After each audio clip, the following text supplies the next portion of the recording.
It's amazing how bad they are on defense, though. And to be this bad with an offense this good is going to haunt the fan. Like, you're going to look back on this year, the further you get away from it. You think it's frustrating on Saturdays? You think it's frustrating on Monday morning? You think it's frustrating Wednesday when you're going back and watching highlights from the weekend? Wait till 3 or 4 years from now when you're looking back and you're like, man, because that offense just doesn't shake out the tree. I mean, it doesn't fall off the tree. Even if Bryce Underwood commits. And you got Shelton Sampson, and you got old boy from Duncanville, the big wide receiver, DeCorian Moore. DK Moore. You got Caden Durham. I mean, you got Harlem Berry. You got Caleb Jackson just wanting to play. Caleb Jackson. I mean, you got all these guys, but I mean, like, who's to say that you'll ever see this offense again? You won't until you get, if you get a Bryce Underwood, it feels like that's why it almost tickles him a little bit to be like, I could do this in this offense. Like, it feels like they play a similar style of football where if you put me with LSU and you put those type of playmakers around me, then you might see it again because Bryce Underwood is this good. Well, we'll see, but I'm saying he's like he is 5-star, whatever. You can't base everything off of high school, but what Jayden Daniels is doing, I feel like he sees himself in this offense going, yeah, this is what it could probably look like. Now put a defense around him. And look, because that's the only thing. Not the 2011 edition of defense. If you're, I mean, like, you could be the 2007, you could be the 2013 defense. No, you couldn't be that bad. You couldn't be that bad. They had, like, just do something good. They don't. They do nothing well. And thank God they do nothing well. That you don't have Pauline on special teams because they tried to pooch punch you 3 times and they Coach, made a play. I defensively, it is amazing how bad they are. Like, and I don't mean to beat the dead horse, field. But I mean, like, they were just like butter. And for everything we're talking about Jayden Daniels, it's almost helps his case. Where it's like, okay, I have to go score. I have to play more. Yeah. And if you're watching, like, closely, that could be a thing that could maybe be a knock against him where y'all are tied 14-14 with Georgia State. So you got to keep playing, and they're coming at you. No, like they're like there was no back down. Right, like, this isn't a gimmick. Like, guys are like trying to make draft tape. Like, guys are like trying to make a name for themselves. It's so frustrating, man, to watch it. And LSU continues on the defensive side of the ball, like jump off sides. They're getting free plays. They're going right at your corners where they're getting you're getting personal fouls. You're getting pass interferences. You're getting all these things. Like, you're on your heels the entire game. And if I've got to continue to watch. And, like, I don't mean this despairingly, but I mean, like, they don't know what to do with them. In an NIL world, I think that players are now a little bit more open to criticism. Look, we criticize pros, and I think you're open to criticize a pro because the guy's drawing a check. You know what I mean? He's running this thing like a job, and when the money comes into play, I think it does open up criticism. And this isn't the show to bang on student athletes. I'm not here to be. But, I mean, watching Omar Spates play, knowing that you have Whit Weeks there, and you saw the tweet come out from Wes Weeks, the older brother of Whit Weeks, on Saturday night that said #free40. And this is the 3rd straight week where Whit Weeks has not played. And, look, the rumor mill is going. Whatever happened, whatever's going on, I'm sure people have heard. There's a rumor out there, and there's this hearsay that something happened during the bye week off the field with Weeks. Like, nothing physically, nothing, but like, some brush with the law. And rumor, that's a rumor. That's not confirmed. Nobody's said that happened. Nobody's reporting that, but something is out there. People are asking, people are talking. It's all over message boards. People are texting, wanting to know when the text goes out, the tweet goes out. I mean, that's like more gasoline on the fire to it, right? But knowing that you have that type of player, because whatever's happening with Weeks, whatever's happening internally, it's being handled. But the loss of playing time for players that make the team better will never make sense to me. Like, that's just something I don't understand. I think there's so many other ways to punish players and create and get discipline out of guys other than penalizing the team. Should the individual miss playing time? Sure, if it's deemed necessary. But if it's something that can be handled by simply waking up at 5 a.m. and running stadiums, like, get that stuff figured out so he can help the team and give him the ability to develop. Like, that's the part that I don't understand that LSU is missing on some of these young guys that you're going to look up down the line, and you're going to be in the same spot. You're going to be in the same spot where you've got Jayden Taviano playing his first bit of action against Alabama on the road. Like, how does that happen? Because I've watched Taviano play now for 2 weeks in a row, and I got to be honest with you, I know he was flagged for a personal foul on Saturday and Kelly was getting in him, but I love to see that out of somebody. Somebody with a little bit of pride that if somebody gets in your face, I'm knocking his hand off my face mask and I'm going right back at him. Is it the mentality of the team and is it who you want to be? No, but is it some type of attitude that you need to have to show that you're a competitor, and that's something that LSU defensively has just not shown all season long? You've just not seen it. Just any type of swag, any type of, just where's the personality at? I mean, I got to be honest, when I saw 25 get the penalty, when I saw Taviano get flagged for it, I mean, I was like, about time. Keep that kid on the field, and where has he been? Why has he not been playing? I mean, and simply for the fact that he's more developed when you get to mid-November, and he's probably not making that play because he's learned 6-7 weeks ago that if he does, he's coming to the bench. But for whatever reason, they were a revolving door at cornerback at the beginning of the year, and this guy's sitting and watching. Meanwhile, he looks like the best competitor you got in the defensive backfield. It's just stuff like that. Like, whatever's happening with Whit Weeks, I'm not disputing whether it's a big deal internally to the program or not. But missing 3 weeks of game action to a guy that was trending to be the top tackler on the team in a defense that is, let's be honest, horrible. I mean, like, the worst. And you're going to sit that guy? I mean, other than him, like, doing and becoming like a felon, what makes sense? I mean, like, what could he have done to miss this amount of time where you still miss tackles? And the guy in his position simply is not as good as he is. That's the bottom line. Like, that's what it comes down to. That's what drives me mad, is that this defensive staff does not play the best players, period. And that's what I've heard from recruits. That's what I've heard from coaches. That's what I've heard from former coaches. That's what I've heard from people around it. So people telling me that this is some emotional take or that I'm not connected or hearing it, you're wrong. Because I'm hearing it from people internally, externally, and people that are curious on whether or not they want to go there. They're asking, why don't they play the best players? I'm with you. I don't know. I don't get it. I don't get it. And that's where you get something about he got picked up with a fake ID at a casino. Who cares? Run him in the morning. Run him. Tell him, meet me at the stadium at 5 a.m.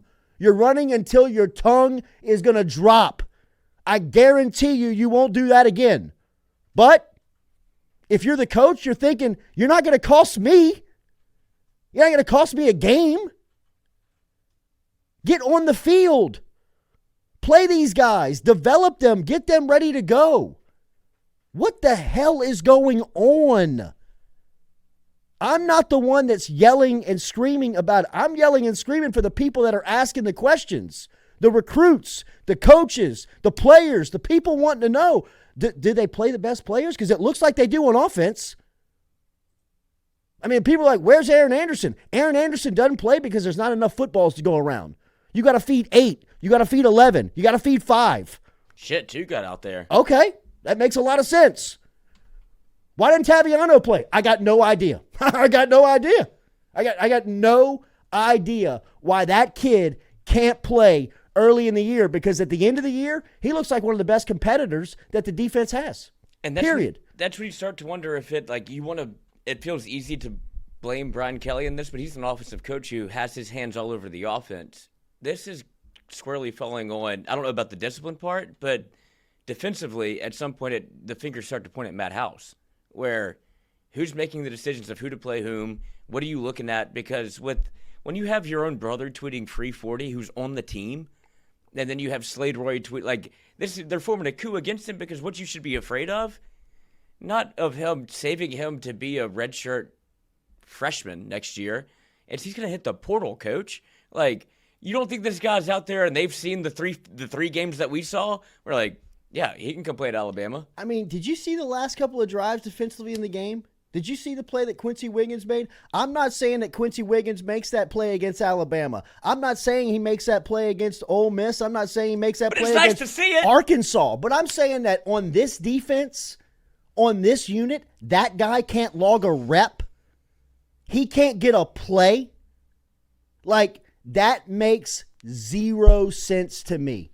That makes zero sense to anybody around football. And I've been told, well, he's a basketball player. He's not yet. That's fine. Okay, that makes sense to me. What doesn't is that he can't get 10 snaps. Because in the snaps that I saw on Saturday, and again, that was not the opponent that's the SEC West, so I'm not grading that film, but I'm seeing that he's got that type of ability. But you don't even have to grade just it against get him the out SEC there, West. get him out there against eight snaps, 10 snaps. And why not in a defense like this? Why not where you're just going to run guys into the ground? Do you not say, hey, go out there and give me a series? Like, just see if you can make something happen. That's the type of stuff that just makes, how does that make sense in football? And again, people say, well, you can't break the rules and get away with it. Okay, discipline them. There has to be better ways to discipline somebody than missing 3 straight games when you're the team's leading tackler. That makes no sense. Unless you're trying to run the Marine Corps, unless they've signed up for something other than winning football games in the SEC, that doesn't make any sense. There's still ways to create discipline by not getting them off the field. You're making the team suffer.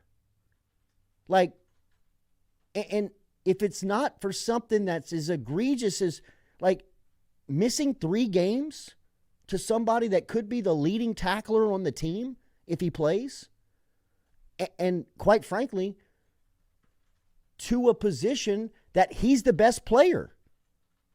He's the best player at the position. It's clear. How does he not play? How does he not play? I mean, that has to be a fair question, right? Well, this is where it comes down to, this is what's going to get Brian Kelly in like a little bit of hot water within Louisiana and how he wants to do his team, because it's such an easy line to draw of, is this Notre Dame South that you're trying to do? Where you have whatever's alleged with Weeks, it's not murder. It's not like, look at what Nick Saban does and how he runs his program. People get in trouble. Guess what you don't know? You don't find out about it because he punched them internally, and it's not as glaring as he's not playing for 3 weeks because, like, it's become too obvious. Like, you can punish them internally and then still play a football game. But the way that he's handling it just doesn't make any sense, to where people are going to start asking questions, because what do you do? And when you find out it's something not felonious, then what kind of program are you trying to run? You trying to win or what? I get you. And people asking, why is this question asked at the press conference? It's been asked. I mean, Jacques asked the question. People have asked the question about Weeks, and they're going to answer it to cover the program. They're not going to tell you what's going on. They're not going to tell you the exact story. They're going to tell you how they want to handle it. But there's obviously something going on. If you have players talking about it, if you have the rumor mill running as wild as you do, if you have people calling and asking and wanting to know what's going on, and it's not just the Weeks situation. I would point to the Taviano situation too. Like, what took that guy so long to get onto the field? And I'm sure there's something that internally they have that makes sense to them. But externally, when you see a player like that on the field and you've been wondering where are all the cornerbacks at, and you're like, you've had this guy the whole time? Yeah, Daily, we're brought to you by, Daily, we're brought to you by Go Roof, online at GEAUXroof.com. Get in touch with them. Our friends, 225-927-8300. You get a 2-year free workmanship guarantee with all new roof installations. Competitive pricing, free quotes, and free roof inspections. You can count on Go Roof for roof repair, roof installation, and roof maintenance for residential roofing, commercial roofing, and roofing repairs. Online, GEAUXroof.com, GEAUXroof.com, 225-927-8300. Get in touch with them today. And look, like I said, you get in touch with them today, they'll get up on the roof today, tell you what's going on, and work directly with the insurance company if you need a new roof. Take that headache out of it and get you right today. Online, GEAUXroof.com, GEAUXroof.com. Might see weeks up there. Huh? Maybe it's a punishment. Maybe so. I just at some point, I just don't understand and never will in competition why the best players don't play. And like I said, when I was working with John Brady, 20 years ago, as a student on his staff, when Nick Saban was walking the halls, they were walking the same administrative halls in the admin building right now. LSU Football was on floor 2, which is now the women's basketball floor. And Brady and LSU basketball were on 3, and they would see each other cross and pass, whether it was in the elevator one day. And one day I was with him, and Brady was talking directly about discipline to Saban. And it was about Damian James at the time, because Damian James was a 5-star guy coming out of high school. He was a big-time player. He made LSU better. And him and Saban always butted heads.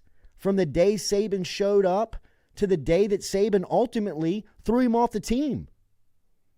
But all along the way, while they're going and butting heads off the field, Damian James started every game. Damian James never came off the field. Because I remember Saban saying to Brady in the elevator, he's not going to hurt me. And that's, that's how the great ones are. It's all about them. Saban's a narcissist. But it's probably what makes him great. But when he was young, before he had won any natties, and he's coaching the 01-02 team with Damian James, he's saying, this guy makes us better. He gives us the best chance to win. He's giving me problems off the field, and I'm handling it. He's getting up. He's meeting me at the facility. He's running the stadiums. He's staying after practice. He's doing everything that I'm disciplining him to make him accountable to the team, but he's not missing Saturdays because he's one of the best 11.